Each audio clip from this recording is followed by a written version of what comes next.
تھا کہ کسی شخص کا انتقال ہوا، اس کے بچوں نے، وہ شہر میں تھے، وہ گاؤں سے، ان کا آبائی گاؤں بھی ہے، تو بچوں نے وہی جب انتقال ہوا تو غسل وغیرہ دے کر قریبی قبرستان میں دفن کر دیا۔ اب کچھ لوگ گاؤں کے یہ کہہ رہے ہیں کہ چونکہ شخص کے ماں باپ کی قبریں آبائی قبرستان میں ہیں تو تمہیں چاہیے تھا کہ وہاں دفنایا جائے۔ اب وہ اولاد بیچاری پریشان ہے کہ کیا ہم نے کوئی گناہ کر دیا، یہاں دفنا کے کیا کریں۔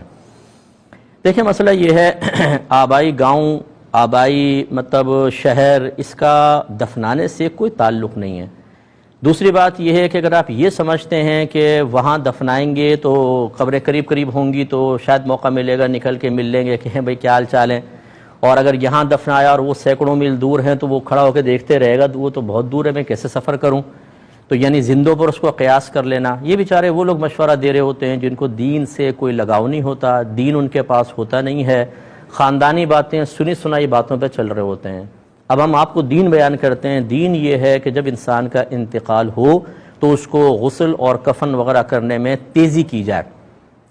صحیح حدیثوں سے ثابت ہے، مسجد کی صفائی کرنے والا، ایک روایت میں مرد کا ذکر ہے، ایک روایت میں عورت کا ذکر ہے، ان کا رات میں انتقال ہوا، رات میں کفن دفن کر دیا گیا۔ صبح نبی کریم صلی اللہ علیہ وسلم کو پتہ چلا تو آپ نے فرمایا مجھے بتا دینا چاہیے تھا، پھر آپ ان کی قبر پہ تشریف لے گئے اور ان مسجد کی خدمت کے سلسلے میں ان کو کئی اعزازات سے نوازا۔ اسی طریقے سے عمر فاروق رضی اللہ تعالیٰ عنہ کے دور میں مشہور واقعہ ہے کہ وہ ایک عبادت گزار نوجوان کا رات میں انتقال ہوا اور رات میں اس کو دفنا دیا گیا۔ خلاصہ کلام یہ ہے کہ جلدی دفنانا یہ ہوتا ہے افضل اور اولا۔ دوسری بات یہ کہ قریب ترین قبرستان جو سب سے قریب ہے اس میں دفنائیں، اگر وہاں جگہ بالکل ٹھیک آپ کو مل گئی، تاکہ کیونکہ دفنانے میں جلدی، نبی کریم صلی اللہ علیہ وسلم نے ارشاد فرمایا کہ مردے کو دفنانے میں جلدی کرو۔ یہ جو باہر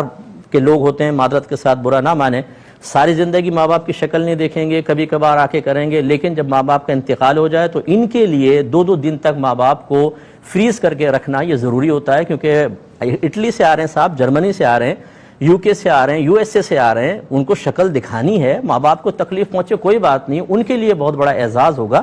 انہیں آنے دیں، پہلے آ کے وہ شکل دیکھیں گے، شکل دیکھ کے تھوڑے سے آنسو بہائیں گے، اس کے بعد خدا حافظ کہہ کر پھر غائب ہو جائیں گے۔ تو یہ طریقہ کار بالکل غلط ہے اسلامی نقطہ نگاہ سے، انہوں نے دفنایا، بالکل ٹھیک کیا۔ دوسری بات یہ ہے کہ جب انسان انتقال کرتا ہے، اگر نیک روحیں ہوتی ہیں یہ سب آپس میں مل جاتی ہیں اور ایک دوسرے سے معلوم کرتی ہیں کہ فلاں کا کیا حال ہے، فلاں کا کیا ہے، فلاں کا کیا ہے، حتیٰ کہ حدیث میں آیا کہ یہ تک سوال کرتے ہیں کہ گھر میں ہم جب آئے تھے تو ایک بلی تھی، اس بلی کا حال کیا ہے،